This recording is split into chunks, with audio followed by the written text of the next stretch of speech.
পাবনার ঈশ্বরদীতে কৃষকের অন্তত ৫০০ কলা গাছ কেটে নেওয়ার অভিযোগ উঠেছে স্থানীয় যুবলীগ নেতাকর্মীদের বিরুদ্ধে।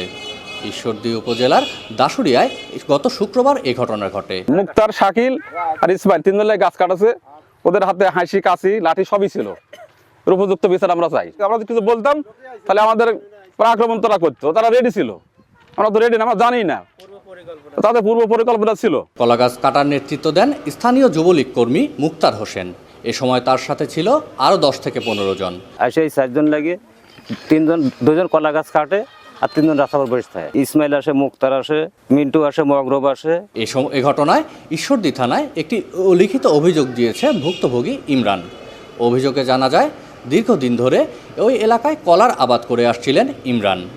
তবে পাশেই মুক্তার হোসেন এক যুবলীগ কর্মী জায়গা কেনেন। এই জমিটা আমরা বহুত দিন হলে রেল লাইন হওয়ার আগের থেকেই খাই, আবার পরেও খাই। আমরা খাই তো মনে করেন কিছুদিন হলে এই জমির ওরা দখল করবে একটা কথা কয়েছে। তো এই কথার উপলক্ষে একটা বিচার চাইছে। তো বিচার না করে ওরা কি করেছে, কয়েছে যে আমরা থাকতে অবস্থায় বিচার করে দেবো না। এরও মামা হয়, ওরও মামা হয়।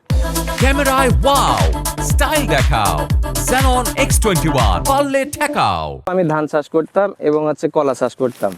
তো 11 বছরের মধ্যে কেউ কোনো ঝামেলা করে নাই। 2 বছর হলো আমার পাশে মুক্তার নামের একজন জমি 2 শতাংশ জমি কিনে সারে আমার অবশিষ্ট সহ রেল লাইনে যে গাছ, এই গাছ সহ সে দখল করতে চায়।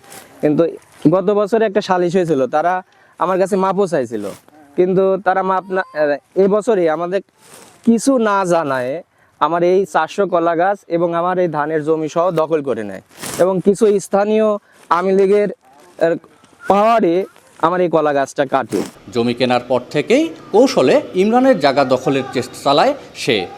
জমি দখলে বাধা দেওয়ায় জোরপূর্বক প্রকাশ্য দুবলকে কলা গাছ কেটে ফেলেন মুক্তার হোসেন ও তার অনুসারীরা।